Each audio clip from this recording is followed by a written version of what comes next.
राजवीर ने माया को छेड़ा तो माया ने जल्दी से अपनी नजरें उससे हटा ली। वो जानती थी कि राजवीर आसमान की तरह था और वो जमीन की तरह। उन दोनों का एक होना कभी पॉसिबल नहीं था, और अगर वो राजवीर के करीब चली भी गई तो देर सवेर ही सही, लेकिन उसे बहुत चोट पहुंचेगी और वो खुद को इस चोट से बचाना चाहती थी। इसलिए उसने जल्दी से राजवीर से अपनी नजर हटा ली। राजवीर ने उसे ऐसा करते देखा तो मुस्कुरा दिया। जितने समय तक माया हॉस्पिटल में थी, राजवीर भी उतने समय तक उसके साथ ही था। राजवीर उसके खाने पीने, दवाई और हर चीज का बहुत अच्छे से ध्यान रखता। माया उसकी सारी हरकतों की वजह से न चाहते हुए भी उसकी तरफ अट्रैक्ट होने लगी थी। राजवीर जैसे लड़के को कोई भी लड़की अपनी जिंदगी में पाकर खुद को खुशनसीब समझेगी। डॉक्टर वरुण ने राजवीर को माया का इतना ध्यान रखते हुए देखा तो वो भी ये जानने के लिए उत्सुक हो गया कि आखिर उन दोनों के बीच ऐसा क्या था कि राजवीर माया की तरफ खिंचने से खुद को रोक नहीं पा रहा था। वरुण इतने समय से राजवीर को जानता था, लेकिन उसने कभी भी राजवीर का ये रूप नहीं देखा था। राजवीर के लगातार माया का ध्यान रखने की वजह से माया की तबीयत समय से पहले ही ठीक हो गई थी, लेकिन उसे अपने शरीर में कुछ कमजोरी अभी भी महसूस होती थी, जिस वजह से डॉक्टर ने उसे डिस्चार्ज नहीं किया था। एक रोज दोपहर की दवाई लेने के बाद माया सोने के बारे में सोच ही रही थी कि तभी उसे उसके फोन का ध्यान आया। उस दिन उसकी लापरवाही की वजह से सिद्धार्थ का फोन राजवीर ने उठा लिया था। इस बार वो ऐसी कोई लापरवाही नहीं करना चाहती थी, इसीलिए उसने अपना फोन अपने तकिए के नीचे रख लिया। हालांकि उसके नींद में जाते ही राजवीर ने चुपके से उसका फोन तकिए के नीचे से निकाल लिया। राजवीर भी ये नहीं चाहता था कि उसकी नींद में कोई खलल पड़े, इसीलिए उसने उसका फोन निकाल कर साइलेंट करके जैसे ही टेबल पर रखना चाहा, फोन बजने लगा। राजवीर ने जल्दी से फोन की स्क्रीन पर देखा तो एक जाना पहचाना नाम आ रहा था, पूजा।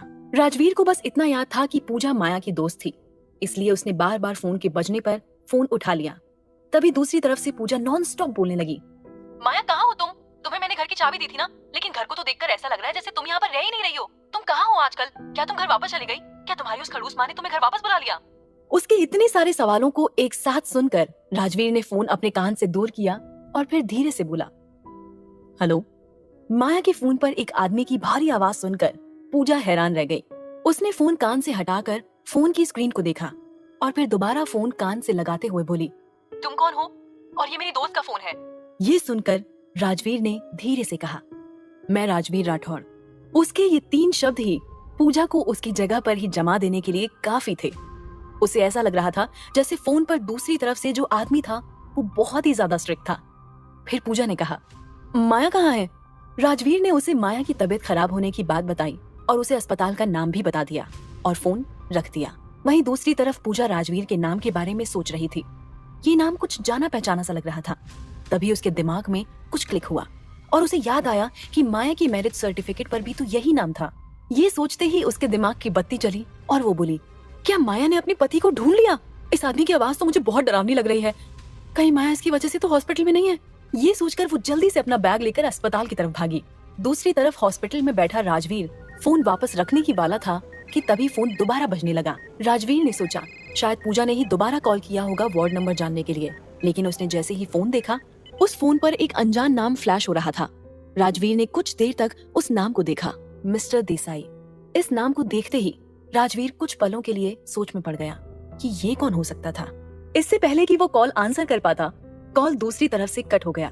राजवीर ने इस बात पर ज्यादा ध्यान नहीं दिया और वो फोन रखने ही वाला था कि तभी उसकी नजर मिस्टर देसाई के पहले आए हुए कॉल्स पर पड़ी। उसने देखा कि मैनेजर देसाई के कम से कम 8 मिस कॉल्स थे। ये देखकर न जाने क्यों राजवीर को ये जानने की क्यूरियोसिटी हुई, आखिर ये आदमी था कौन।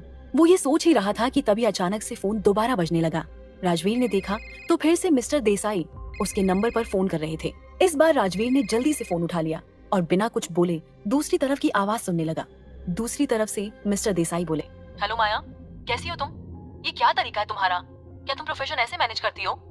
जब तुम मेरे यहाँ जॉब के लिए आई थी तो मुझे लगा था कि तुम काफी प्रोफेशनल लड़की हो, लेकिन तुम्हारी ये हरकतें देखकर तो ऐसा बिल्कुल भी नहीं लगता। दूसरी तरफ से मिस्टर देसाई की बातें सुनकर राजवीर सोच में पड़ गया। उसे नहीं पता था कि माया ने दूसरी जगह जॉब ज्वाइन कर ली थी, लेकिन मिस्टर देसाई की बात से उसे इतना तो समझ में आ गया था कि मिस्टर देसाई कौन थे। उसने धीरे से कहा, हेलो मिस्टर देसाई। माया के फोन पर किसी आदमी को बोलते हुए सुनकर मिस्टर देसाई ने कहा, आप कौन? ये नंबर तो माया का है ना? मिस्टर देसाई का सवाल सुनकर राजवीर ने कहा, मैं उनका हस्बैंड बात कर रहा हूँ। ये सुनकर मिस्टर देसाई एकदम चौंकते हुए बोले, क्या?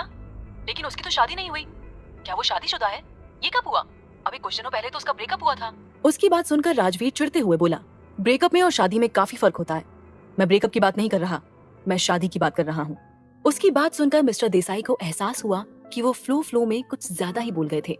फिर उन्होंने अपनी बात संभालते हुए कहा, I am sorry, actually Maya job पर नहीं आ रही थी, इसलिए मैं उसे कॉल कर रहा था। क्या वो ठीक है? ये सुनकर राजवीर ने कहा, उसकी तबीयत थोड़ी ठीक नहीं है, वो इस टाइम हॉस्पिटल में एडमिट है। कुछ दिनों में वो वापस जॉब ज्वाइन करेगी और अभी वो बेहोश है। जब उसे होश आएगा तो मैं उसे बोल दूंगा कि आपसे बात कर ले। इतना कहकर राजवीर ने फोन रख दिया। पूजा और मिस्टर देसाई के फोन के बाद राजवीर ये साफ देख सकता था कि माया की चिंता करने वाले उसके परिवार के अलावा भी बहुत से लोग थे। लेकिन न जाने क्यों राजवीर को ये बात जानकर अच्छा नहीं लगा। वो चाहता था कि बस वही माया के लिए सबसे इम्पोर्टेंट हो। कुछ सोचकर उसने अपनी गर्दन हिलाई और सोई हुई माया के मासूम से चेहरे को देखने लगा। वो दिखने में बहुत खूबसूरत थी। वो जितनी सिंपल थी उतनी ही ज्यादा खूबसूरत लगती थी। वो काफी देर तक उसके चेहरे को देखता रहा। वहीं दोपहर के बाद जब दवाई का नशा थोड़ा कम हुआ तो माया ने अपनी आंखों को खोला। जैसे ही उसने अपनी आंखें खोली, उसके बगल में बैठे हुए एक स्मार्ट और हैंडसम आदमी को देखते हुए उसकी नजर उस पर रुक गई। राजवीर के नैन नक्श बहुत खूबसूरत थे। माया उसे जितनी देर तक भी देखे जा रही थी, उसे ऐसा लग रहा था जैसे वो इस आदमी को कितनी भी देर तक क्यों ना देख ले, लेकिन वो कभी भी थक नहीं सकती। वो काफी देर तक उसे ऐसे ही देखती रही कि तभी उसके कानों में राजवीर की आवाज पड़ी, ऐसे मुझे कब तक देखती रहोगी? अपनी नजर हटा भी लो, कहीं मुझे नजर ना लग जाए। उसकी बात सुनकर माया ने जल्दी से मुंह बनाकर अपनी नजरें इधर उधर कर ली और बोली, क्या मतलब है तुम्हारा? क्या मैं तुम्हें नजर लगा रही हूँ? और कितनी देर से देख रही हूँ, इसका क्या मतलब है? मैंने तो अभी अभी आंखें खोली हैं। उसकी बात सुनकर राजवीर, जो मोटी सी किताब पढ़ रहा था, वो उसने हटाकर टेबल पर रखी और हल्का सा मुस्कुराते हुए बोला, मैं जानता हूँ कि तुम कब उठी। तुम्हारे भयानक खर्राटों की आवाज काफी देर पहले ही आना बंद हो चुकी है। अब तुम मुझे मत बताओ कि तुम मुझे कब से घूर रही हो। ये सुनकर माया चिढ़ते हुए बोली, क्या कहना चाहते हो तुम कि मैं खर्राटे लेती हूँ? उसकी बात सुनकर राजवीर हंस दिया। माया तो पहले से ही उसकी बातें सुनकर चिढ़ चुकी थी और अब उसे हंसते हुए देखकर वो और चिढ़ गई और चिढ़ते हुए बोली, अगर तुम्हें मुझसे इतनी ही एलर्जी है तो क्यों हो तुम यहाँ पर? चले क्यों नहीं जाते यहाँ से? ये सुनकर राजवीर ने उसे कोई जवाब नहीं दिया। वो बस उसकी तरफ देखता रहा। चिढ़ते हुए माया का चेहरा लाल हो गया था, जिससे माया और भी ज्यादा खूबसूरत लग रही थी। खुद को उसे ऐसे देखते हुए देखकर माया ने मुंह फुला लिया। तभी उसकी नजर राजवीर जिस किताब को पढ़ रहा था उस पर गई। राजवीर को इंग्लिश की मोटी सी किताब पढ़ रहा था। ये देखकर वो मन ही मन बड़बड़ाते हुए बोली, इतनी मोटी मोटी किताबें पढ़ता है तभी इतनी नॉलेज है इसके पास, और तभी कॉलेज में ऐसे अजीबोगरीब लेक्चर देता है। मुझे तो कुछ भी समझ नहीं आता। ये सोचकर वो अजीब सा मुंह बना रही थी कि तभी उसके कानों में राजवीर की आवाज पड़ी, मुझे नहीं पता था कि तुम मुझे इतना नकारा समझोगी। मैं तो तुम्हें कुछ बताना चाहता था। जैसा कि राजवीर को उम्मीद थी, उसकी ये बात सुनकर माया ने तुरंत उसकी तरफ देखा। उसके उत्सुकता भरे चेहरे को देखकर राजवीर हल्का सा मुस्कुरा दिया। तभी माया ने कुछ भी न बोलते हुए उसे देखकर कहा, अब बोलोगे भी कि तुम्हें मुझे क्या बताना था? ये सुनकर राजवीर ने कहा, जब तुम खर्राटे लेकर सो रही थी और चैन की नींद ले रही थी ना, तब तुम्हारा फोन नॉन स्टॉप बजे जा रहा था। तो मैंने तुम्हारा फोन उठाकर कुछ कॉल्स अटेंड कर लिए ताकि तुम्हारी नींद खराब ना हो। राजवीर ने ये बात इस तरीके से कही कि ऐसा लग रहा था जैसे उसका फोन उठाकर राजवीर ने उस पर कोई एहसान कर दिया था। उसकी बात सुनकर माया को भी ये एहसास हुआ कि वो पिछले कुछ दिनों से, खासकर जब से उसके पेट में दर्द हुआ था और उसकी सर्जरी हुई थी, तब से वो राजवीर पर बोझ बन गई थी। उसके परिवार से तो पहले से ही उसका रिश्ता न के बराबर था और उसकी एकमात्र दोस्त पूजा भी शहर में नहीं थी। इसके अलावा वो राजवीर को जानती ही कितना थी, लेकिन फिर भी राजवीर पिछले 2 दिनों से सब काम छोड़कर सिर्फ उसकी सेवा में लगा हुआ था।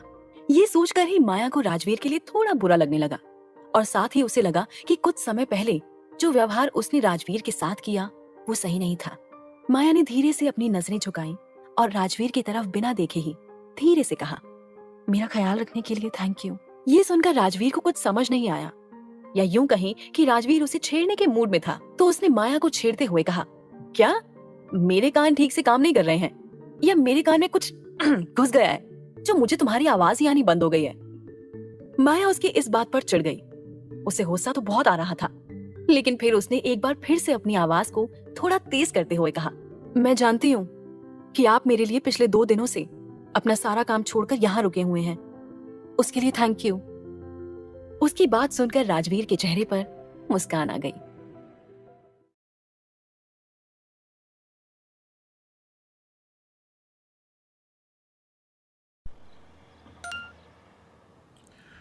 823 की दुनिया में 6 करोड़ जेन्युइन गेमर्स हैं। माया का मासूम सा चेहरा देखकर और उसके मुंह से थैंक यू सुनकर राजवीर का दिल पिघल गया और वो मुस्कुराते हुए माया के पास आया और बोला, ये लो तुम्हारा फोन। तुम्हारी फ्रेंड पूजा और तुम्हारे मैनेजर देसाई का फोन आया था। मैंने उन्हें बता दिया कि तुम्हारी तबीयत ठीक नहीं है और पूजा भी शायद कुछ ही देर में यहाँ पहुंचने ही वाली होगी। उसने पूछा तुम्हारे बारे में तो मैंने बता दिया। राजवीर की बात सुनकर माया ने जल्दी से अपने फोन को अपने हाथ में लिया और अपनी कॉल डिटेल्स चेक करने लगी। जब उसने देखा कि मिस्टर देसाई के बहुत सारे मिस कॉल आए हुए थे तो उसने जल्दी से उन्हें कॉल किया। माया को बहुत मुश्किल से ये जॉब मिली थी और उसे अपने परिवार का ध्यान रखने के लिए ये जॉब करनी थी, इसीलिए वो उन्हें नाराज नहीं करना चाहती थी। उसने जल्दी से फोन लिया और सबसे पहले मिस्टर देसाई को कॉल लगा दिया। कुछ ही देर बाद दूसरी तरफ से एक जानी पहचानी आवाज उसके कानों में पड़ी। हेलो माया, कैसी हो तुम? ये सुनकर माया ने धीरे से कहा, जी सर मैं ठीक हूँ। सॉरी सर, मेरी तबीयत अचानक खराब हो गई थी तो मैं आपको इन्फॉर्म नहीं कर पाई और इसी वजह से मैंने आपकी कॉल्स भी नहीं उठाई। तभी मिस्टर देसाई ने कहा, कोई बात नहीं माया, तुम ये सब सोचकर अपने आप को परेशान मत करो। मुझे तुम्हारे हस्बैंड ने सब कुछ बता दिया है। तुम्हारी तबीयत खराब है, तुम्हें परेशान होने की कोई जरूरत नहीं है। जब भी तुम्हें लगे कि अब तुम ठीक हो तो तुम वापस जॉब ज्वाइन कर सकती हो, लेकिन अपना पूरा ध्यान रखना और यहाँ की चिंता मत करना। ये सुनकर माया ने धीरे से हाँ कहा। उसे अब तक ये तो समझ में आ चुका था कि राजवीर ने ही मैनेजर से बात करके उन्हें ये सब सही सही बताया था, ताकि उन्हें ये न लगे कि माया उन लड़कियों में से थी जो कि जॉब से बिना किसी बात की छुट्टी ले लेती थी। ये सोचकर माया ने राजवीर की तरफ देखा तो वो वापस से अपनी उस मोटी सी किताब में घुसा हुआ था। ये देखकर माया मुस्कुराई। तभी उसके कानों में मिस्टर देसाई की आवाज आई, माया अपना ध्यान रखो अच्छे से, ठीक है? और कोई परेशानी हो तो मुझे बेझिझक बता सकती हो। ये सुनकर माया को ऐसा लगा जैसे वो उसके बड़े भाई हों। उसने धीरे से कहा, जी सर। तभी मिस्टर देसाई ने थोड़ी उत्सुकता से पूछा, माया क्या मैं जान सकता हूँ कि तुम्हारी शादी कब हुई? ये सुनते ही माया की नजरें एक बार फिर से राजवीर पर पड़ी, जहाँ वो कुछ देर पहले राजवीर को प्यार से देख रही थी। अब वो उसे उतने ही गुस्से से देख रही थी। वो अपने मन ही मन बड़बड़ाई, ये लड़का भी ना अपनी हरकतों से बाज नहीं आता है, इसे क्या जरूरत थी इसके बारे में बताने की। माया इस बात से इनकार करना चाहती थी, लेकिन तभी उसे याद आया कि उसे इस 1 साल की शादी के बदले 5 करोड़ रुपए मिलने वाले थे। ये उसकी जरूरत थी, साथ ही अब उसके पास और कोई चारा भी नहीं था सच बताने के अलावा। तो उसने धीरे से कहा, सर ये एक लंबी कहानी है, दरअसल मैं ये शादी करना नहीं चाहती थी। उसकी आवाज सुनकर मिस्टर देसाई ने कहा, माया तुम्हारी आवाज नहीं आ रही है, क्या कहा तुमने? मुझे सुनाई नहीं दिया। ये सुनकर माया उसे साफ साफ सब कुछ बताना चाहती थी, लेकिन तभी उसे दूसरी तरफ से कुछ और आवाज आने लगी। तभी माया को समझ में आया कि शायद मिस्टर देसाई अभी किसी के साथ थे, इसीलिए उसने अपनी बात को तुरंत बदलते हुए कहा, कुछ नहीं सर, आई थिंक आप बिजी हैं, आप अपना काम कर लीजिए, अब मैं फोन रखती हूँ। ये सुनकर देसाई ने कहा, मैं तुमसे बाद में बात करता हूँ, तुम अपना ध्यान रखना और जब भी तुम्हारी तबीयत ठीक हो तभी वापस आना। इतना कहकर मिस्टर देसाई फोन रखने ही वाले थे कि तभी माया के दिमाग में उस तरफ होने वाली आवाजों का शोर आया। माया अपने मन ही मन बोली, इस सर को क्या हुआ? वो बार बार मुझे आराम से आने के लिए क्यों बोल रहे हैं? मुझे ऐसा क्यों लग रहा है कि जैसे कुछ तो गड़बड़ है। ये सोचते हुए वो एकदम से बोली, सर क्या हमें कोई बड़ा ऑर्डर मिला है? इससे पहले कि माया आगे कुछ भी पूछ पाती, देसाई ने कहा, तुम्हारी अभी तबीयत ठीक नहीं है, हम इस बारे में तब बात करेंगे जब तुम वापस आ जाओगे। ये सुनकर भी माया ने अपनी जिद नहीं छोड़ी और वो बोली, सर मैं बिल्कुल ठीक हूँ, आप प्लीज मुझे बताइए, मैं डिजाइन रेडी करने के लिए बिल्कुल तैयार हूँ। मिस्टर देसाई को उसकी बात सुनकर थोड़ा अजीब लगा, फिर उन्होंने अपनी बात समझाते हुए कहा, मैं इसलिए ऐसा कह रहा हूँ क्योंकि तुम्हारी तबीयत अभी ठीक नहीं है और कस्टमर को जल्दी ही रिंग की जरूरत है। ये सुनकर माया को ये समझने में देर नहीं लगी कि वो रिंग किसी और ने नहीं बल्कि सिद्धार्थ ने ही ऑर्डर की थी। अचानक माया के सामने सिद्धार्थ का चेहरा घूम गया। वो जानती थी कि अगर उसने इस अंगूठी को डिजाइन नहीं किया तो जरूर सिद्धार्थ यही सोचेगा कि माया अभी भी उससे प्यार करती थी और माया उसे इस गलतफहमी में नहीं रखना चाहती थी। इसीलिए उसने कहा, सर मैंने उनके डिजाइन को अच्छे से समझा है, मैं जानती हूँ कि उन्हें किस तरह के डिजाइन चाहिए और आप फिक्र मत कीजिए, मैं ये जरूर बना लूंगी। उसकी बात सुनकर देसाई थोड़ा हिचकिचाए क्योंकि उन्हें इस बात पर शक था कि माया शायद ये नहीं कर पाएगी। फिर भी देसाई ने कहा, ठीक है माया, मैं तुम्हें आज का समय देता हूँ, लेकिन अगर तुमने आज की आज ये डिजाइन तैयार नहीं किया तो मुझे मजबूरन किसी और डिजाइनर को इसमें शामिल करना पड़ेगा। ये सुनकर माया ने कॉन्फिडेंस से हाँ कहा और उन्हें थैंक यू कहकर फोन रख दिया और फिर खुद से ही बोली, वो सिद्धार्थ अपनी जिंदगी में मूव ऑन कर सकता है तो मैं भी कर सकती हूँ। अब मैं उसे दिखाऊंगी कि मुझे उससे कोई फर्क नहीं पड़ता। ये सोचकर उसने अपने आसपास देखा तो उसके आसपास फलों की एक बकेट के अलावा कुछ न्यूज़पेपर और कुछ बुक्स पड़ी हुई थी। ये देखकर उसका चेहरा एकदम से उतर गया। उसके उतरे हुए चेहरे को देखकर कुर्सी पर बैठा हुआ राजवीर, जो उसे काफी देर से देख रहा था और जिसने अभी फोन पर हुई उसकी सारी बातों को सुना था, वो अपने मन ही मन कुछ सोचने लगा। काफी देर तक माया को देखने के बाद वो अपने मन में बोला, क्या सच में तुम्हें पैसों की इतनी जरूरत है? क्या तुम्हें मुझसे पैसे लेने में शर्म आती है? चाहे बात कुछ भी हो, आखिर मैं तुम्हारा पति हूँ। तुम्हें मुझसे मदद मांगने में हिचकिचाने जैसी कोई फीलिंग्स नहीं आनी चाहिए। वो ये सोच ही रहा था कि फिर माया को काफी देर तक ऐसे चुपचाप बैठा देखने के बाद उसने कहा, माया, मैं जानता हूँ कि तुम्हें डिजाइन रेडी करने के लिए पेंसिल, पेपर और बाकी चीजों की जरूरत है, तो तुम मेरी चीजें इस्तेमाल कर सकती हो, वो वहीं पर तुम्हारे बगल में रखी हुई हैं। ये कहते हुए राजवीर अपनी जगह से उठा और उसने माया के हाथ में उसकी जरूरत की सारी चीजें पकड़ा दी। ये देखकर माया हैरानी से उसे देखने लगी। माया को तो लगता था कि पहले उसकी माँ ने उसे बेच दिया और फिर उसने खुद को बेच दिया। इसके बाद तो राजवीर कभी उसकी इज्जत कर ही नहीं पाएगा और ना ही कभी उसे समझ पाएगा। लेकिन कहीं ना कहीं वो गलत थी। आज राजवीर के बिहेवियर को देखकर उसे लग रहा था कि वो किसी नई ही राजवीर से मिल रही थी। उसे उम्मीद नहीं थी कि राजवीर उसके साथ इतना अच्छा भी हो सकता था। राजवीर को वापस जाकर चेयर पर बैठते हुए देखकर उसके दिल में एक अलग सी भावना राजवीर के लिए उठ रही थी। उसके परिवार में हमेशा से एक अजीब सा माहौल रहा। उसके पिता उसकी माँ के लेक्चर सुनकर हमेशा ही परेशान रहते। उसकी माँ ने कभी अपने फैशन और लालच के चक्कर में उन पर ध्यान नहीं दिया। साथ ही उनके भाई की तबीयत हमेशा ही खराब रहने की वजह से उसके घर में पैसे की तंगी थी। शायद ही माया ने कभी अपने जीवन में सुख को महसूस किया था। सिद्धार्थ ने उसके साथ जो किया, उसके बाद तो उसका प्यार पर से भरोसा ही उठ गया था। लेकिन जब उसकी नजर राजवीर पर गई तो वो उसके बिहेवियर के बारे में सोचकर हैरान हो गई। आज और आज से पहले कभी भी राजवीर ने उसके साथ बुरा बर्ताव नहीं किया था।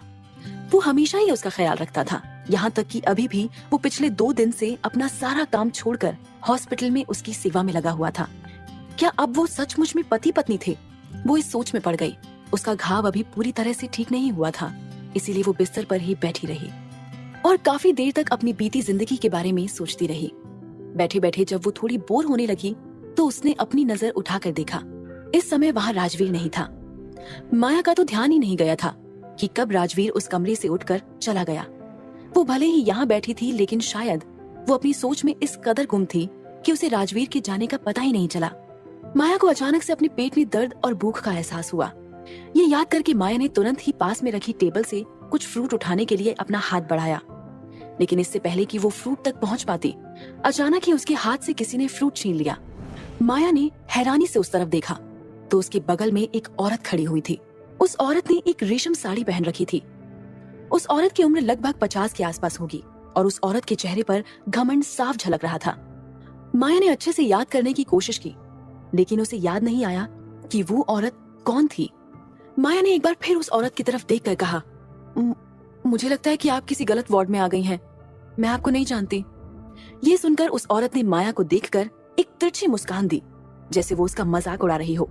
माया को उस औरत का ये बर्ताव समझ नहीं आया, लेकिन वो उम्र में उससे बड़ी थी, इसीलिए माया ने उससे कुछ नहीं कहा और उस औरत से पूछा, क्या आप मुझे जानती हैं? इतना कहते ही औरत के तीखे शब्द माया के कान में पड़े।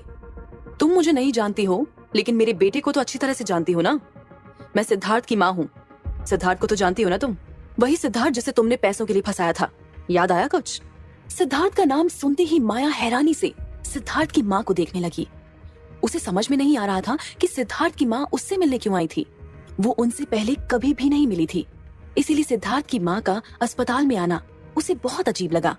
कहीं ना कहीं उसे महसूस हो रहा था जैसे उसका यहाँ आना किसी खतरे से पहले की चेतावनी की तरह था।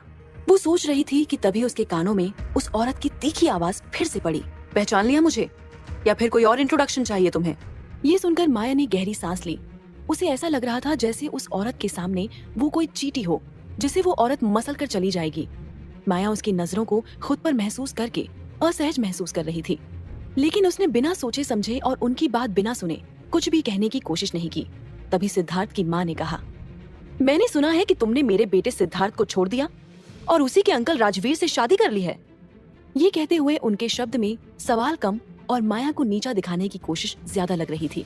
न जाने क्यों उनकी बातें सुनकर माया को ऐसा लग रहा था जैसे सिद्धार्थ ने माया को नहीं, बल्कि माया ने सिद्धार्थ को धोखा दिया हो।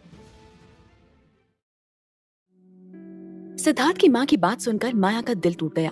उसे ऐसा लग रहा था जैसे सिद्धार्थ की माँ उसके कैरेक्टर पर उंगली उठा रही हो। लेकिन माया इस बात का कोई जवाब भी नहीं दे सकती थी। आखिर कौन यकीन करेगा उसकी इस बात पर कि जिस दिन उसका ब्रेकअप हुआ उसी दिन उसकी शादी हो गई। वो कैसे उसकी माँ को ये बात समझा सकती थी कि उसके बेटे ने उसको मैरिज ब्यूरो बुलाया लेकिन वो खुद नहीं आया और फिर उसकी किसी से जबरदस्ती शादी हो गई। वो इन सब बातों को उसकी माँ को कैसे एक्सप्लेन करे उसे समझ नहीं आ रहा था। तभी माया को चुपचाप अपनी बातें सुनता देखकर सिद्धार्थ की माँ उस पर चिल्लाते हुए और इल्जाम लगाते हुए बोली, क्यों लड़की, मैं सही कह रही हूँ ना? असल बात तो ये है कि तुम कोई प्यार व्यार नहीं करती थी मेरे बेटे से, बल्कि तुम तो किसी बड़े परिवार के बेटे को फंसाना चाहती थी ताकि तुम्हारा करियर बन जाए। आखिर तुम जैसी गरीब लड़कियां और कर ही क्या सकती हैं? अपनी जिंदगी ऐशो आराम से काटने के लिए तुम जैसी लड़कियां किसी ना किसी को अपने झांसे में लेती हैं। जब तुम्हें कॉलेज में लगा कि सिद्धार्थ तुम्हारी जिंदगी को अच्छा बना सकता है तो तुमने उससे अफेयर किया, उसके साथ 2 साल तक खूब मौज मस्ती की, टाइम पास किया, जी भर के मेरे बेटे के पैसे उड़ाए। लेकिन जैसे ही तुम्हारी मुलाकात उसके अंकल यानी राजवीर भाई से हुई तो तुम्हें ये पता चला कि उसका अंकल सिद्धार्थ से कहीं ज्यादा अमीर है, तो तुमने अपनी दूसरी चाल से उसके अंकल को अपने झांसे में ले लिया। सच सच बताओ, क्या किया तुमने ऐसा जो तुमने एक ही घर के 2 आदमियों को फंसा लिया? सच में कमाल की अदाकारा हो तुम। ये कहते ही सिद्धार्थ की माँ उसके करीब आई और उसके चेहरे को एक झटके से ऊपर करते हुए बोली, ऐसी तो कोई खूबसूरत भी नहीं हो तुम। तुम्हारी जैसी लड़कियां तो मेरे बेटे के एक इशारे पर उसके बिस्तर पर बिछने को तैयार रहती हैं। पता नहीं क्या देखा तुम में राजवीर और सिद्धार्थ ने कि वो तुम पर लट्टू हो गए। लेकिन ज्यादा खुश होने की जरूरत नहीं है तुम्हें। ये ज्यादा दिन की बात नहीं है जब राजवीर का तुमसे खेलकर जी भरेगा तो वो तुम्हें भी किसी कचरे की तरह फेंक देगा। सिद्धार्थ की माँ की आंखें गुस्से से माया को ही देख रही थी और उसकी बातें माया के कानों में गर्म शीशे की तरह पिघल रही थी। उसे ऐसा लग रहा था जैसे उसे बहुत दर्द हो रहा हो। वो अपनी सफाई में बहुत कुछ कहने की कोशिश कर रही थी लेकिन उसके शब्द उसके मुंह में ही रह गए। उसे शांत बैठा हुआ देखकर सिद्धार्थ की माँ ने दोबारा कहा, ऐसे चुपचाप मुंह लटकाए हुए क्या बैठी हो? कम से कम अपने लिए कोई सफाई तो दो। तुम जैसी औरतें इस दुनिया में और हमारे समाज पर कलंक हैं। अरे तुमसे अच्छी तो वैश्या होती है, कम से कम वो अपना शरीर डंके की चोट पर तो बेचती है। तुम जैसी नहीं कि आज इधर पैसा देखा तो इधर मुंह मारा और कल उधर पैसा देखा तो उधर मुंह मारा। तुम जैसी औरतें मर क्यों नहीं जाती? माया ने उनकी ये सारी बातें सुनकर अपने कानों पर हाथ रख लिया। उसकी आंखों से लगातार आंसू बह रहे थे। वो पलटकर जवाब देना चाहती थी लेकिन उससे कुछ बोला ही नहीं जा रहा था। इससे पहले कि सिद्धार्थ की माँ उस पर और कोई बेहुदा इल्जाम लगाती, दरवाजे से अंदर आते हुए राजवीर ने चिल्लाते हुए कहा, मुझे लगता है कि आप जो कुछ भी कह रही हैं आपको वो सोच समझ कर कहना चाहिए। शायद आप भूल रही हैं कि आप इस समय राजवीर राठौड़ की पत्नी से बात कर रही हैं। राजवीर की आवाज सुनते ही सिद्धार्थ की माँ अचानक से कांप गई। उन्हें ऐसा लगा जैसे ठंडी हवा का झोंका उन्हें छू कर गुजर गया। राजवीर का ऑरा और रुतबा ही ऐसा था कि लोग उसे देखकर ही डर जाते थे। राजवीर की आवाज सुनकर सिद्धार्थ की माँ ने एक नजर उसकी तरफ देखा। वहीं राजवीर को दरवाजे पर खड़ा हुआ देखकर माया का चेहरा जो अभी तक उतरा हुआ था उसके चेहरे पर अचानक से चमक आ गई। उसे ऐसे लगा जैसे कोई उसे बचाने के लिए आ गया हो। हालांकि उसे इस बात का डर था कि सिद्धार्थ की माँ भी राठौड़ परिवार का ही हिस्सा थी तो कहीं राजवीर भी उनका ही साथ न देने लगे। ये सोचकर वो डरी सहमी सी अपनी जगह पर ही बैठी रही। तभी राजवीर ने अपनी आईब्रो को चढ़ाकर सिद्धार्थ की माँ की तरफ देखा। सिद्धार्थ की माँ उससे अपनी आंखें नहीं मिला रही थी। उन्हें लगा था कि वो अस्पताल में आकर माया को बुरा भला कहकर राजवीर के वापस अस्पताल आने से पहले ही निकल जाएगी, लेकिन राजवीर इतनी जल्दी लौट आएगा ये तो उसने सोचा ही नहीं था। सिद्धार्थ की माँ हमेशा से ही एक घमंडी औरत थी लेकिन कहीं ना कहीं वो भी राजवीर से डरती थी। वो ये सोच ही रही थी कि तभी राजवीर की आवाज उनके कानों में पड़ी, दी मुझे लगता है कि जब आप मेरी वाइफ को देखने के लिए हॉस्पिटल आ सकती हैं तो आपको अपने पिता को देखने के लिए भी विदेश जाना चाहिए, क्योंकि अभी आपके शब्दों को सुनकर और आपकी हिम्मत को देखकर मुझे लगता है कि ये आपके लिए ज्यादा मुश्किल नहीं होगा। राजवीर के कहे ये शब्द ऐसे थे जैसे कि किसी ने सिद्धार्थ की माँ की दुखती नस पर हाथ रख दिया हो। वो हैरानी से राजवीर की तरफ देखकर बोली, ये तुम क्या कह रहे हो राजवीर? राजवीर मैं यहाँ? लेकिन इससे पहले कि वो आगे कुछ कह पाती कि तभी राजवीर बोला, तो आप यहाँ क्यों आई हैं? मुझे लगता है कि आप यहाँ या तो हमारे पिता की तबीयत के बारे में मुझसे बात करने आई होंगी या फिर सिद्धार्थ के आगे की पढ़ाई और इंटर्नशिप के बारे में बात करने। क्यों, सही कहा ना मैंने? ये सुनते ही न जाने क्यों सिद्धार्थ की माँ का चेहरा पीला पड़ गया। उसे बिल्कुल उम्मीद नहीं थी कि राजवीर यहाँ पर ऐसे माहौल में सिद्धार्थ की इंटर्नशिप के बारे में बात छेड़ देगा। उसने अपने निचले होठों को कसकर दबाया और अपनी साड़ी के पल्लू को अपने हाथ में दबा लिया। वो सबसे पहले तो राजवीर से लड़ना चाहती थी कि उसने इस जैसी लड़की से शादी कैसे कर ली जिसके न घर का पता था न खानदान का। लेकिन राजवीर की गहरी आंखों को खुद पर पड़ता हुआ देखकर सिद्धार्थ की माँ अब ये सहन नहीं कर पा रही थी। उन्होंने गुस्से से एक नजर माया को देखा और फिर अपना बैग लेकर वो पैर पटकते हुए कमरे से बाहर निकल गई। वो आज अस्पताल ये सोचकर आई थी कि वो माया को इतना सुनाएंगी कि माया सुनकर ही अपनी जान दे देगी, लेकिन राजवीर के यहाँ होने की वजह से उनका पूरा प्लान चौपट हो गया था और अब बात आगे न बढ़े, इसीलिए उनका यहाँ से निकल जाना ही अच्छा था। वीआईपी फ्लोर होने की वजह से उस पूरे फ्लोर पर ज्यादा लोग नहीं आते जाते थे, जिस वजह से वहाँ पर शांति थी। उनके सैंडल की टक टक की आवाज माया के कानों में दूर तक पड़ती रही। राजवीर ने एक नजर माया की तरफ देखा और नाराजगी से बोला, जब तुम उन्हें जानती ही नहीं हो तो तुमने उन्हें अंदर क्यों आने दिया? ये सुनकर माया एक पल के लिए तो हैरान रह गई। उसे तो लग रहा था कि राजवीर अब उसे डांटेगा, लेकिन वो उसे इस बात पर डांटेगा कि उसने उसकी बहन को अंदर क्यों आने दिया। उसे उसकी कही इस बात पर यकीन ही नहीं हो रहा था। अभी भी राजवीर अपने सवाल के जवाब का इंतजार कर रहा था। राजवीर का सवाल सुनकर माया ने कहा, मैं उन्हें नहीं जानती थी और ना ही मैंने उन्हें कमरे के अंदर आने के लिए कहा था। मेरा मतलब उन्होंने मुझसे पूछा नहीं था अंदर आने के लिए, वो एकदम से आ गई। उसकी बात सुनकर राजवीर ने हाँ में गर्दन हिलाई और बोला, अब से इस कमरे में वही आएगा जिसे तुम चाहती हो कि वो इस कमरे में आए, और अगर तुम्हें किसी भी चीज की जरूरत है तो तुम डॉक्टर वरुण को बुला सकती हो, ठीक है? उसने ये कहकर वहीं टेबल पर रखे एक बेल की तरफ इशारा किया। ये सुनकर माया ने हाँ में गर्दन हिलाई और राजवीर की तरफ सवालिया नजरों से देखा। राजवीर समझ गया था कि माया ये पूछना चाहती थी कि क्या वो कहीं जा रहा था। उसे ऐसे खुद की तरफ देखते हुए देखकर राजवीर ने कहा, मुझे कुछ देर के लिए कॉलेज जाना होगा, मेरा वहां जाना जरूरी है। तुम परेशान मत होना, मैं जल्दी ही आ जाऊंगा। ये सुनकर माया ने अपनी गर्दन हाँ में हिला दी और कहा, ठीक है, तुम आराम से क्लास जा सकते हो, मैं अपना ध्यान रखूंगी। ये सुनकर राजवीर हल्के से मुस्कुराया और उसके गाल को सहलाकर वार्ड से बाहर निकल गया। राजवीर के वार्ड से जाते ही माया ने जैसे ही चारों तरफ देखा, उसे अचानक ही सब कुछ अजीब लगने लगा। वीआईपी वार्ड अब उसे अच्छा नहीं लग रहा था। ऐसा लग रहा था जैसे कि यहाँ पे सब कुछ बदल सा गया हो। हालांकि वो और राजवीर आपस में ज्यादा बात भी नहीं करते थे, लेकिन कहीं न कहीं माया को राजवीर की मौजूदगी पसंद आने लगी थी। उसे ऐसा लग रहा था जैसे राजवीर के आसपास होने से वो महफूज थी। उसके जाने के बाद उसे अपने दिल में एक अजीब सा खालीपन महसूस हो रहा था। काफी देर तक वो बैठी इधर उधर देखती रही। उसने पास ही में लगा एक पर्दा खींचकर साइड कर दिया तो उसकी नजर शीशे से बाहर काम कर रहे डॉक्टर पर पड़ी। उसने देखा कि वीआईपी वार्ड के बिल्कुल सामने ही डॉक्टर्स की एक टीम काम कर रही थी। उसने चारों तरफ देखा, वहाँ पर सफेद कोट पहने कई सारे डॉक्टर्स थे, लेकिन उसे कहीं भी डॉक्टर वरुण नजर नहीं आए।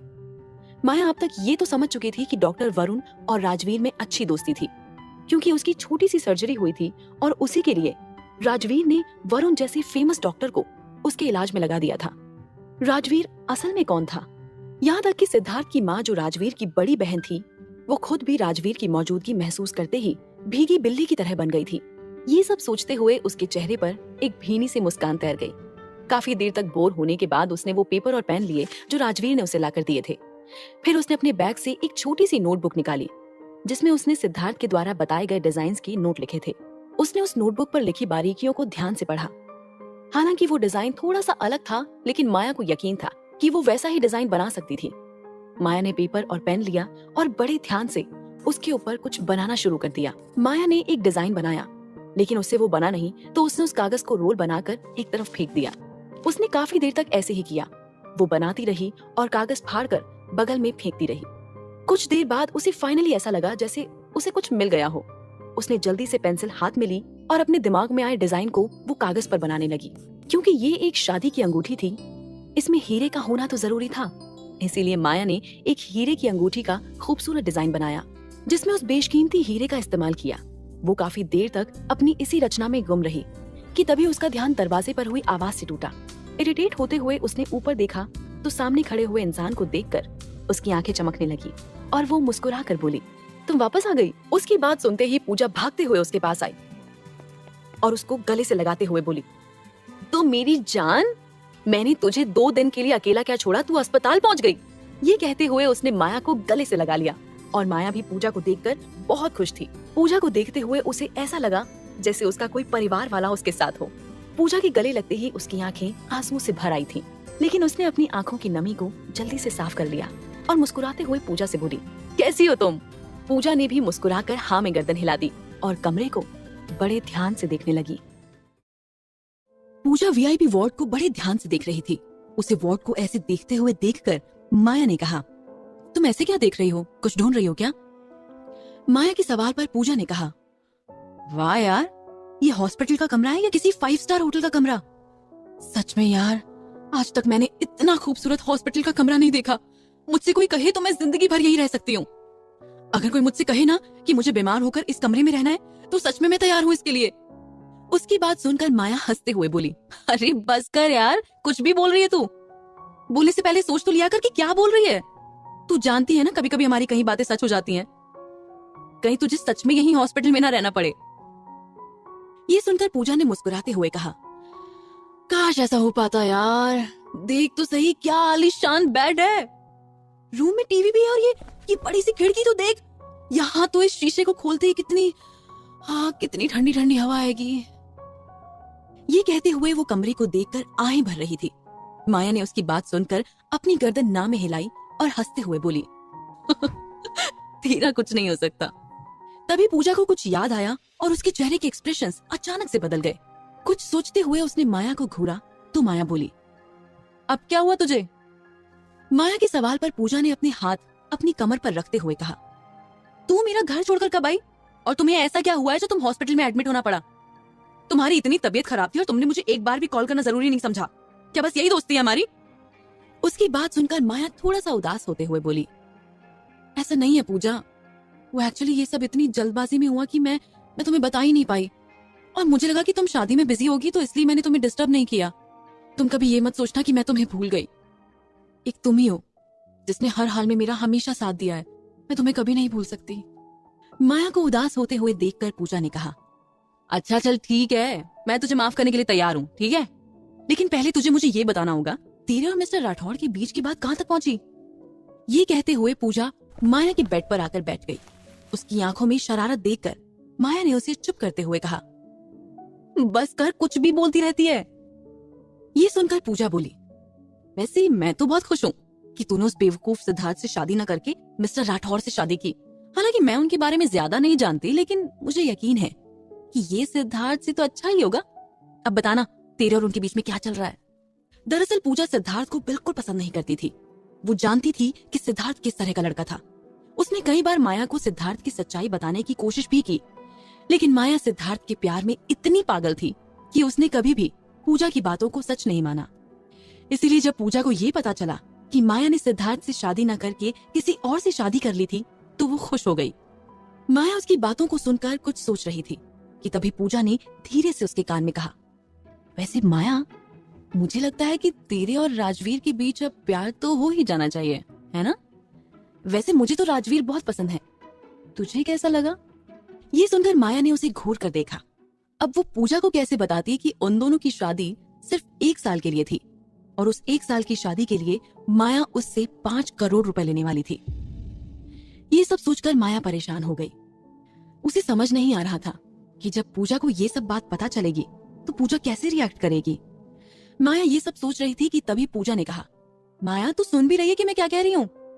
मुझे लगता है कि अब तुम दोनों को साथ रहना चाहिए, तभी तो तुम्हारे बीच में नजदीकियां बढ़ेंगी और फिर धीरे धीरे तुम दोनों में प्यार भी हो ही जाएगा। मुझे इस बात का पूरा यकीन है। ये कहकर पूजा ने उसे आंख मार दी। माया ने उसकी बात का कोई जवाब नहीं दिया, तो पूजा ने उसके हाथ को पकड़ा और उसे समझाते हुए बोली, देखो माया, तुम अब शादीशुदा हो। मुझे लगता है कि तुम्हें अपने रिश्ते को आगे बढ़ाने के बारे में सोचना चाहिए। इस शादी को खत्म करके वैसे भी तुम्हें कुछ नहीं मिलने वाला। आज नहीं तो कल तुम्हें किसी ना किसी से तो शादी करनी ही होगी, तो फिर क्यों ना जिस रिश्ते में तुम हो उसे ही आगे बढ़ाओ। माया उसकी बातों को बिना कुछ कहे बस सुने जा रही थी। उसकी बात सुनकर माया भी किसी सोच में थी। उसे सोच में देखकर पूजा मुस्कुराने लगी। तभी उसे कुछ याद आया और वो अपने साथ लाए हुए बैग से कुछ निकालते हुए बोली, माया मैं तो भूल ही गई थी, मैं तुम्हारे लिए कुछ लाई हूँ। वो बहुत टेस्टी हैं और सच बताऊं तो मुझे यकीन है कि तुम्हें वो बहुत पसंद आएगा। ये कहते हुए उसने बैग से एक डिब्बा निकाला। माया ने ध्यान से उस डब्बे को देखा तो उसके चेहरे पर मुस्कान फैल गई। पूजा अपने साथ केक लेकर आई थी, वो भी माया का मनपसंद केक। माया उसे देखते ही छोटे बच्चों की तरह खुश होते हुए बोली, thank you so much Puja, thank you so much. तुम नहीं जानती मेरा कितना मन था ये केक खाने का। ये कहते हुए उसने पूजा को गले लगा लिया। पूजा ने उसे खुद से अलग करते हुए कहा, अरे अरे अब मक्खन लगाना बंद कर और खाना शुरू कर। ये मैं तेरी फेवरेट बेकरी से लेकर आई हूँ। ये सुनकर माया जल्दी जल्दी केक खाने लगी। उसे ऐसे खाता हुआ देखकर पूजा हंस रही थी और वो हंसते हुए बोली, तुमने दवाई ली? तभी माया को याद आया कि उसने दवाई नहीं ली थी और साथ ही उसने अभी तक रात का खाना भी नहीं खाया था। वो अपना काम कर रही थी, इसीलिए खाना कमरे में आने के बाद भी उसने खाने की तरफ देखा तक नहीं और डिजाइन बनाने में लगी रही। ये याद आते ही उसने अपने सर पर हाथ मारते हुए कहा, अरे यार, मेरे दिमाग से ही निकल गया और मुझे खाने का याद ही नहीं रहा। ये सुनकर पूजा ने उसके सर पर मारते हुए कहा, तुझे एक नहीं कई डॉक्टर्स की जरूरत है। शायद तुम भूल रही हो कि तुम अभी भी मरीज हो और तुम्हें समय पर खाना और दवाई लेनी चाहिए, वरना तुम जल्दी से ठीक कैसे होगी। अब एक काम कर, जल्दी से खाना खत्म कर पहले और फिर अपनी दवाई ले, और जो कुछ भी तुम्हें करना है ना बाद में करना। तुम अपना ध्यान रखना कब सीखोगी माया। उसकी बात पर माया ने हाँ में अपनी गर्दन हिलाई। उसे पूजा की बातें सुनकर ऐसा लग रहा था जैसे कोई बूढ़ी दादी उसकी तबीयत खराब होने पर लेक्चर दे रही हो। उसके होठों पर पूजा की बातें सुनकर एक भीनी सी मुस्कान आ गई। तभी पूजा ने अपनी घड़ी में टाइम देखते हुए बोला, माया, रात के 10 बजने वाले हैं, अब मुझे जल्दी घर जाना होगा। मैं आज ही शादी से वापस आई थी और तुम मुझे अपने घर पर नहीं मिली तो मैं थोड़ा सा परेशान हो गई, और अब जब मुझे तुम्हारे यहाँ होने का पता चला तो मैं जल्दबाजी में यहाँ आ गई। घर भी पूरी तरह से फैला हुआ है। मैं अब कल तुमसे मिलने आऊंगी, अभी चलती हूँ। ये सुनकर माया ने उसे आराम से जाने का कहकर वहां से भेज दिया। फिर माया ने भी जल्दी से अपना केक खत्म किया और दवाई लेकर वापस वो अपने डिजाइन बनाने में लग गई। उसने देखा कि वो जिस डिजाइन को बना रही थी वो अभी भी अधूरी पड़ी थी। माया का पेट अब भर चुका था और वो अपने काम को करने के लिए एक बार फिर से तैयार थी। माया ने फिर से पेंसिल अपने हाथ में उठाई और डिजाइन पर फोकस करने लगी।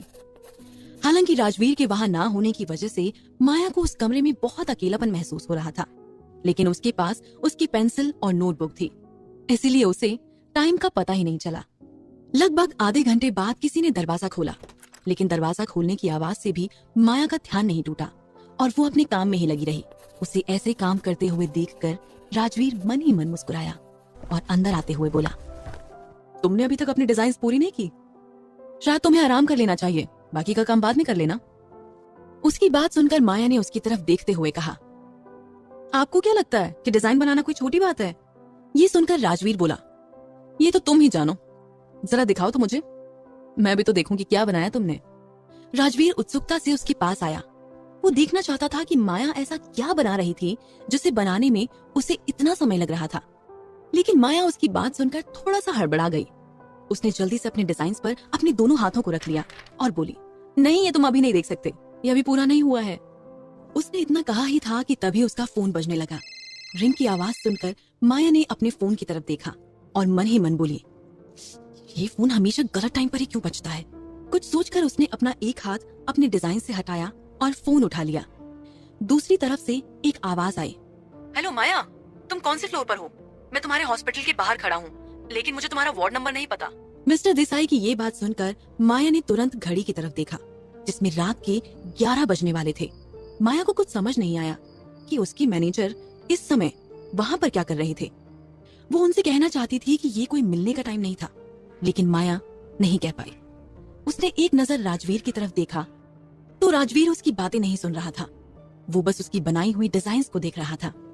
तभी दूसरी तरफ से कोई आवाज ना सुनकर मिस्टर देसाई ने दोबारा पूछा, माया, हेलो माया, क्या तुम्हें मेरी आवाज आ रही है? शायद यहाँ पर नेटवर्क इशू है, क्या तुम बता सकते हो कि तुम्हारा रूम नंबर क्या है, तुम किस फ्लोर पर हो? उसकी बात सुनकर माया अपनी सोच से बाहर आई और बोली, सर, मैं 4th फ्लोर पर रूम नंबर 405 में हूँ। ये कहकर उसने फोन रख दिया। माया मन ही मन सोच रही थी कि ये इस समय यहाँ क्या कर रहे थे। उसने फिर से एक नजर राजवीर की तरफ देखा, लेकिन उसके चेहरे पर कोई एक्सप्रेशन नहीं था। उसे देखकर ऐसा लग रहा था जैसे उसने माया की कोई बात सुनी ही नहीं, लेकिन ये सच नहीं था।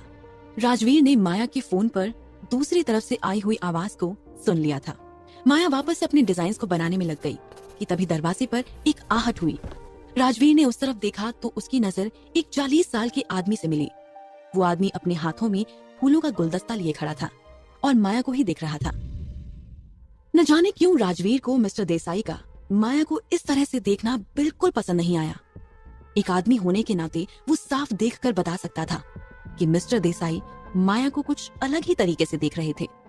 उसे ऐसा लग रहा था जैसे उसकी बीवी माया को उसके अलावा कई और भी लोग पसंद करते थे।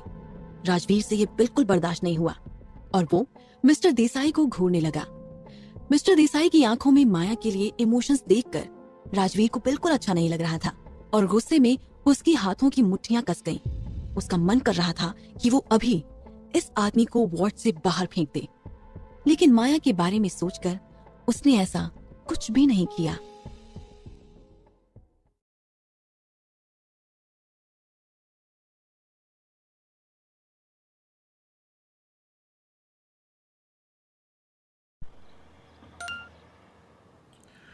A23 की दुनिया में 6 करोड़ जेन्युइन गेमर्स हैं। यहाँ हर गेम फेयर ही नहीं, सेफ गेम, और ये भरोसा 17 साल से है। चलो साथ खेलें, टेंशन फ्री ऑन A23। इस खेल में आदत लगना या आर्थिक जोखिम संभव है, जिम्मेदारी से खेलें। मिस्टर देसाई को दरवाजे पर खड़ा होकर माया को निहारते हुए देखकर राजवीर को बहुत गुस्सा आ रहा था, लेकिन वो माया की नजरों में खुद को गिराना नहीं चाहता था। इसीलिए उसने धीरे से कहा, मुझे लगता है कि आपको वहां खड़े होने की बजाय अंदर आकर माया से मिलना चाहिए, जिसके लिए आप शायद इतनी रात गए उसे परेशान करने आए हैं। उसकी आवाज सुनकर मिस्टर देसाई, जो अब तक माया को देखने में लगे हुए थे, उनका ध्यान राजवीर पर गया।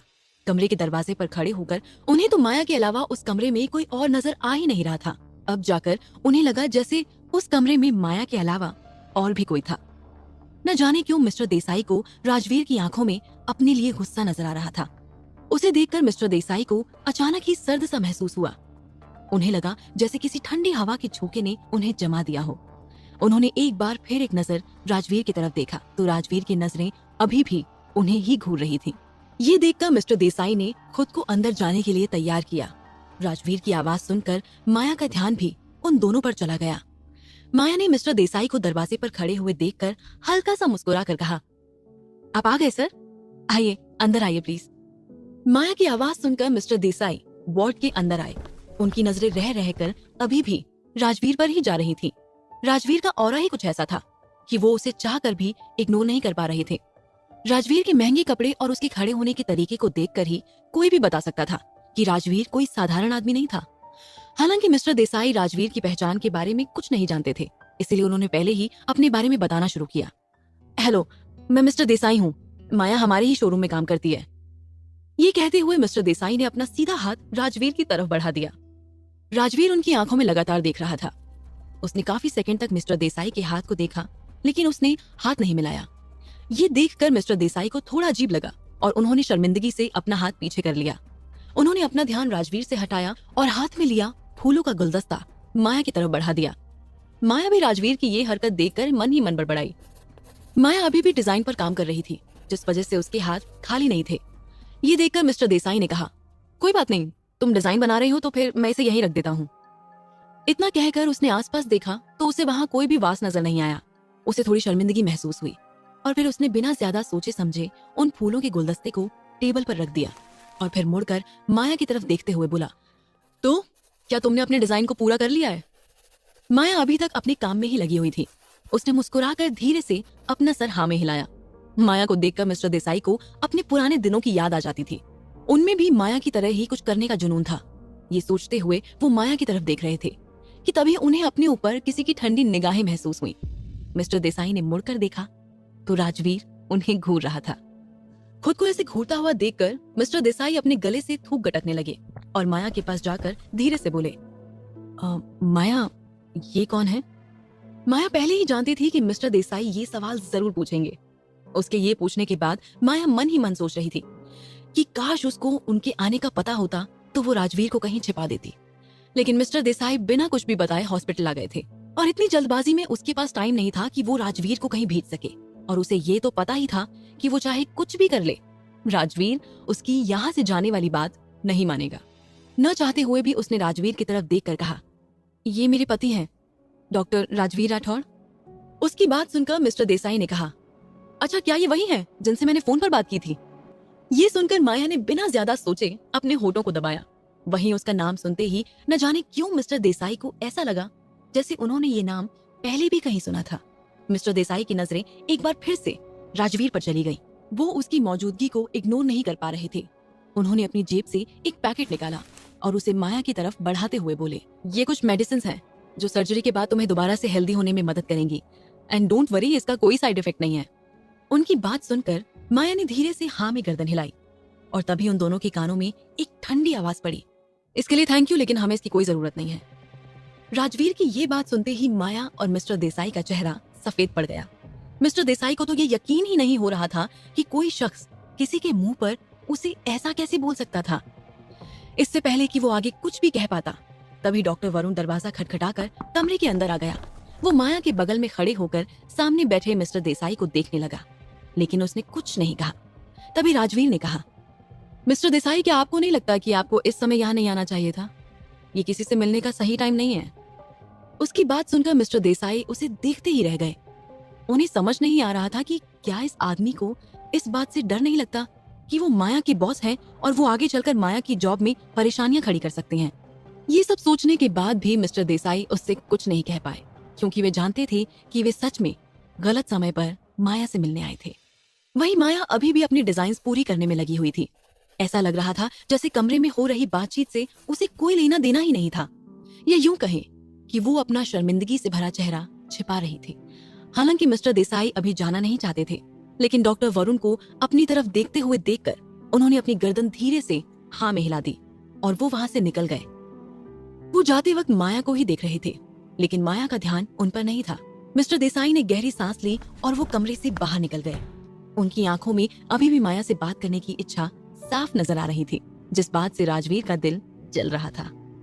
मिस्टर देसाई के जाने के बाद ही वरुण भी कमरे से बाहर निकल गया। डॉक्टर वरुण राजवीर के मैसेज करने के बाद ही कमरे में आया था, ताकि वो मिस्टर देसाई को वहां से भगा सके। और उसके जाने के बाद वो भी वहां से गर्दन ना में हिलाते हुए निकल कर चला गया। उसके जाते ही राजवीर माया के पास आया और बोला, मुझे नहीं लगता कि तुम्हें हर किसी से फ्रेंडली होकर बात करना चाहिए। तुम्हें लोगों से एक उचित दूरी बनाकर बात करनी चाहिए। उसकी बात सुनकर माया, जो अभी तक अपने डिजाइन्स में घुसी हुई थी, उसने अपनी गर्दन को उठाकर राजवीर की तरफ देखा और समझने की कोशिश करने लगी कि आखिर राजवीर कहना क्या चाहता था। तभी राजवीर ने कहा, तुम्हारे सामने खड़ा हर इंसान तुम्हारे लिए अच्छा ही सोचता होगा, ये जरूरी नहीं है। माया उसकी अजीब अजीब बातों को सुनकर समझने की कोशिश कर रही थी कि आखिर राजवीर कहना क्या चाहता था, लेकिन राजवीर की सारी बातें उसके सर के ऊपर से जा रही थी। राजवीर ने माया के चेहरे की तरफ देखा तो उसके चेहरे को देखकर उसे साफ समझ में आ रहा था कि वो राजवीर की इन गहरी बातों को समझने की कितनी कोशिश कर रही थी। राजवीर को उसका चेहरा देखकर हंसी आ गई। तभी राजवीर ने कहा, मुझे अच्छा नहीं लगता कि तुम्हें मेरे अलावा कोई भी इस नजर से देखे, जिस नजर से देखने का हक सिर्फ मुझे है। उसकी ये बात सुनकर अचानक माया के गाल शर्म से लाल हो गए और उसके चेहरे पर हल्की सी मुस्कान आ गई। वो इस समय बहुत प्यारी लग रही थी। उसके चेहरे को देखते हुए राजवीर के मन में आया कि वो उसके गालों को टच कर ले। अगले ही सेकंड माया ने महसूस किया कि उसके दोनों गालों को राजवीर ने दबा दिया था। माया हमेशा से समझना चाहती थी कि आखिरकार राजवीर ने उससे इतने अजीब तरीके से शादी क्यों की, लेकिन उसके रवैये को देखकर वो कभी भी उससे कुछ नहीं पूछ पाई। तभी राजवीर ने कहा, तुम्हें कल हॉस्पिटल से डिस्चार्ज मिल जाएगा। उसकी बात सुनकर माया खुश हो गई। उसके दिमाग में चल रहा था कि वो जल्दी से अपनी जॉब पर जा पाएगी और जो डिजाइन्स वो बना रही थी वो भी अपने क्लाइंट को दे देगी, जिससे कि सिद्धार्थ के मन में बसी गलतफहमी दूर हो जाएगी। उसके दिमाग में चल रही बातों को रोकते हुए राजवीर ने कहा, बाहर जाने के बारे में बिल्कुल मत सोचना। हॉस्पिटल से घर जाने के बाद भी तुम्हें कई दिनों तक आराम करने की जरूरत है। तुम्हारा शरीर अभी पूरी तरह से ठीक नहीं हुआ है, समझी? उसकी बात सुनकर माया ने छोटा सा मुंह बनाकर उसकी तरफ देखा, लेकिन वो कहीं ना कहीं ये बात जानती थी कि सर्जरी बेशक छोटी सी ही क्यों ना हो, लेकिन उसे इस बार तो राजवीर की बात माननी ही होगी, क्योंकि वो बिल्कुल सही कह रहा था। दूसरे दिन सुबह सूरज की किरणें सीधे खिड़कियों से छनकर कमरे के अंदर पड़ी। पूरा कमरा रोशनी से जगमगाने लगा। माया ने अपनी आंखों पर पड़ती सूरज की रोशनी से अपनी आंखें खोली और अपनी आंखें खोलते ही उसने कमरे में चारों तरफ एक नजर घुमाई, लेकिन कमरे में उसे कहीं पर भी राजवीर नहीं दिखा। पिछले कुछ दिनों से जब भी वो आंख खोलती थी तो उसे अपने सामने राजवीर दिखाई देता था। कहीं न कहीं उसे राजवीर के कमरे में होने की आदत पड़ चुकी थी, लेकिन आज जब उसे राजवीर नजर नहीं आया तो वो थोड़ा परेशान हो गई। उसे अपनी इस हरकत पर काफी हैरानी सी हुई, क्योंकि पिछले 2 सालों से वो सिद्धार्थ के साथ थी, लेकिन सिद्धार्थ के साथ भी उसे कभी ऐसा महसूस नहीं हुआ था जैसा उसे राजवीर के होने से होता था। इस एहसास के दिल में आते ही माया ने खुद को याद दिलाया और खुद से ही बड़बड़ाते हुए कहा, नहीं माया, तुम ये क्या सोच रही हो? ये शादी सिर्फ 1 साल के लिए है और सिर्फ एक समझौता। अपने दिमाग से इन सब बातों को निकाल लो माया। इन सभी विचारों से छुटकारा पाने के लिए माया ने अपनी पूरी ताकत लगाकर अपने सर को झटका और खुद से ही बोली, माया, तुम ये बार बार क्या सोचने लग जाती हो? तुम इन बातों को भूल नहीं सकती। तुम्हें याद रखना होगा कि ये शादी नहीं, सिर्फ एक समझौता है, वो भी सिर्फ 1 साल के लिए।